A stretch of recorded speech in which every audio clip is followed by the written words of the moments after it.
to Nicaragua? She likes your necklace. No.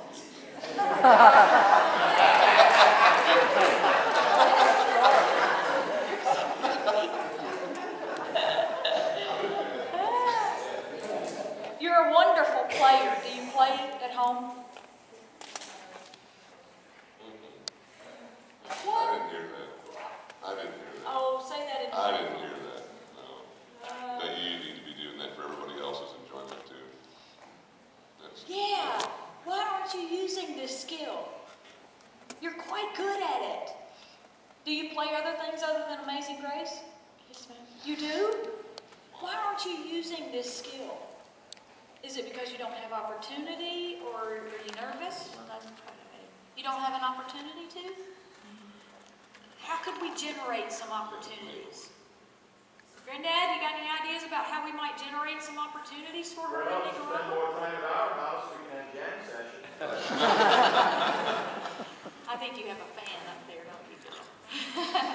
Yeah, go home and generate some grassroots opportunities. Maybe invite some of your friends to your house. Do you have a keyboard, or do you have access to a piano?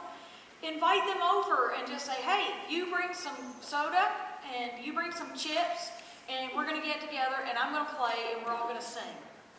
Create some grassroots opportunities for yourself.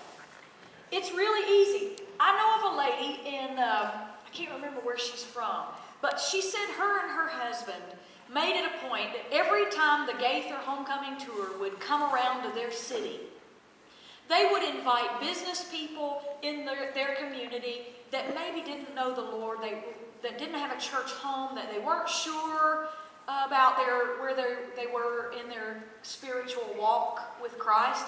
And they'd say, hey, we've bought 4 tickets to the Gaither Homecoming concert. Why don't you come and go with us, and we'll go out to dinner beforehand and go to this great concert. And then they would take these people. And she said it opened up so many opportunities for her to share the Lord with their friends and business people. And she said it gave us a whole new set of friends. And that's a good thing. It opened up a whole new avenue of this social network that they had. And she said then her husband passed away. And she said, what in the world am I going to do now? What kind of ministry am I going to get involved in now? She went out and she took some of the insurance policy money from her husband's death, and she bought a giant screen TV. And she went out and bought 20 or 30 Gaither videos. And once a month, she has all of these business people come into her home. She calls it something like songs and sweets or something like that. And she makes some pies or buys desserts. And she has these people come in and they all share dessert together. And then they watch a Gaither Homecoming video. And she said it's opened up a whole new ministry for her own self. She now invites people into her home for Bible studies. And she has an outreach ministry right there because of that big screen TV. Start looking for some grassroots opportunities where you can get involved in some people's lives. And you can use these things right here on this keyboard. Because that's... If you gave her a chance, I bet she'd play something else for you. Play something else for us. Let me hear... Just play whatever your heart says to play. Let me see a little bit of you. When you're by yourself, what do you play?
Sean's wife, Ann, and his two little girls are here. They just got here. I know y'all are tired. I want you to come up here and I want you to play something for me, and I want you to mess up. And I want you to show me how you go on. I have this sense that in her head she's saying, oh, that was horrible, and she's rewinding. She's going back. I want you to learn how to just let the mess ups happen. This is great for a singer too. If you mess up, just keep going. You don't have to rewind, just keep going. It's okay, okay? Show me how you play that same piece. And hit a bad chord for me here and there. Will be rough. And then keep going.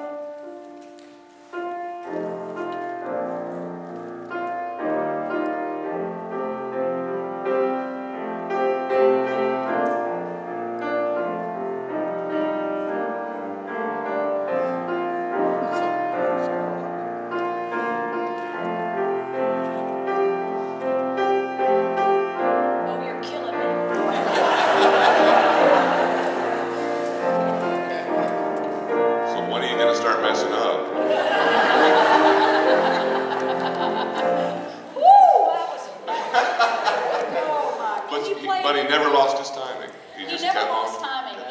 And you know what is cool about this thing? A lot of times when you mess up, it could be kind of cool. Yeah. There are cool chords in there that wouldn't normally be in the song, but you just might accidentally fall into one of them that's really cool if nobody knows. If you don't slow down, if you don't let it rattle you, then nobody can really know. And you might say, gosh, what was that chord? I want to hit that again, because it really fit in there. It really added emotion. Okay? Now sit down and play that one more time. Sean, stay up here if you don't mind. Play that one more time, and if you mess up, just keep going.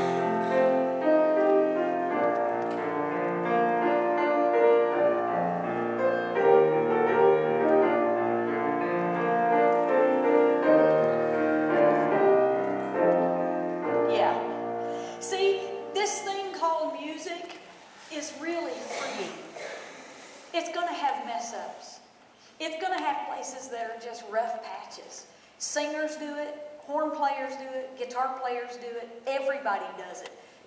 Stephen Hill hit a couple of funky chords last night. Did you hear him?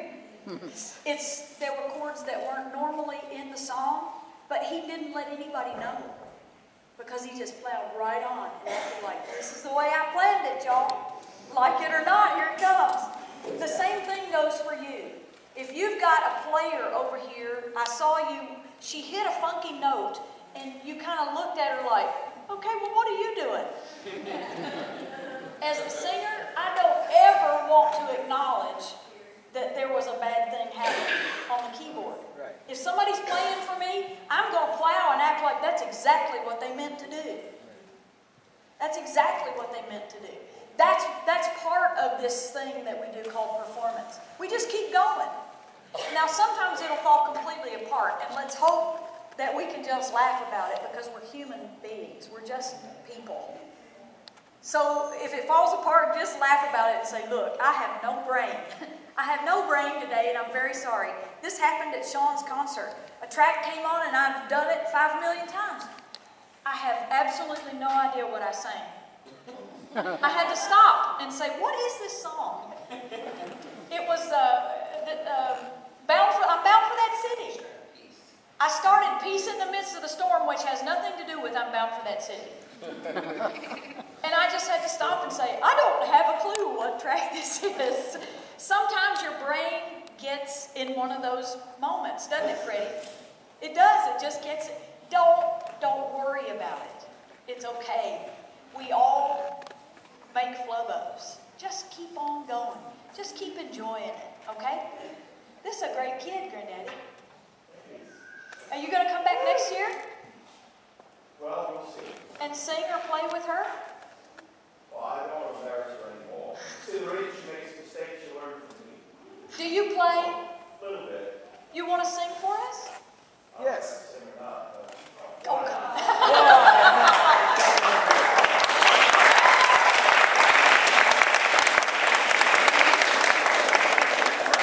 Might as well go whole hog for embarrassment. There ain't nobody here but us and the Lord anyway.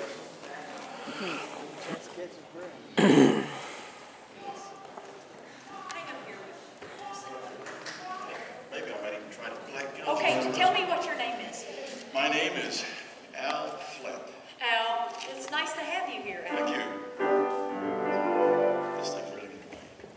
There you go. We labored for the Lord in El Salvador for many years. So we raised our kids there.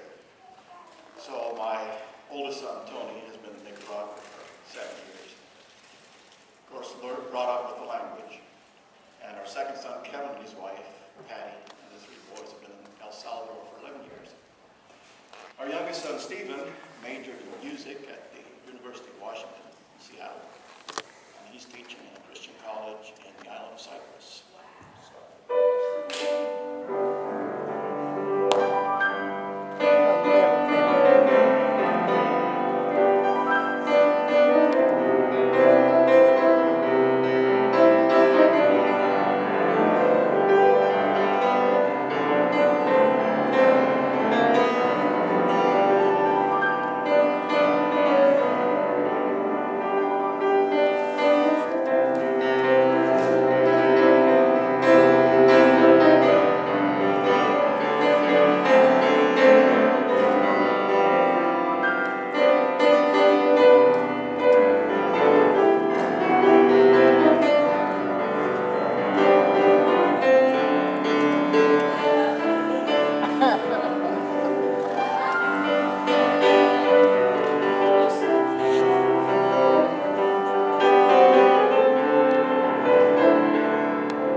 I did it all. I helped deliver babies, got people ready for burial, done a few weddings.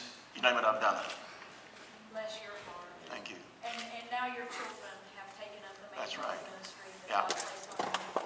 And now your grandchildren. That's right. God bless you, Al. Thank you. Let me hug you. Oh, yeah. Do I get one of those kisses too? Yes, you do. Bless your heart.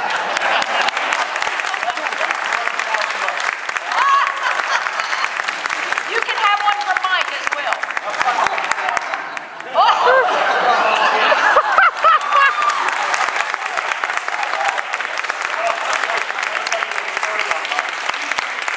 You know, he's fairly chunky, and his wife was going to give him a hug one day, and so, you know, in order to get all the way around, she's kind of, I don't know, but anyway, she was chalking her way around so she could get around all the way, and she bumped into another gal coming around the other way.